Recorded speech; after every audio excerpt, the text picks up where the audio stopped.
Good morning. অনেক দিন পর আমার মিনি ব্লগে তোমাদের সবাইকে ওয়েলকাম। আজ সকাল থেকেই একটু রাশ ছিল, কারণ মা গিয়েছিল ব্যাংকের কাজে, তাই রান্নাটা আমাকে করতে হবে। উঠেই ফ্রেশ হয়ে স্ট্রেট টু কিচেন।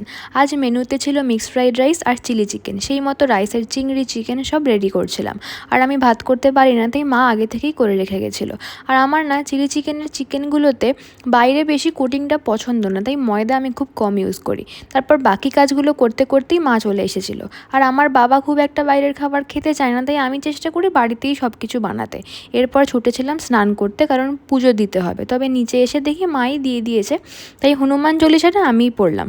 আজ অনেক দেরিতেই লাঞ্চ হয়েছিল, বাসন মাজতে যাতে না হয়, তাই মা আর আমি ঠিক করেছিলাম কাগজের প্লেটে খাবো। এরপর শুরু হলো ঝড়, কিন্তু বৃষ্টি হয়নি। আমাদের এরিয়াতে এখনও সবাই টুনি লাইটগুলো জ্বালাচ্ছে, তাই আমিও ঠিক করে জগদ্ধাত্রী পুজোটা শেষ না হওয়া অবধি আমিও জ্বালাবো।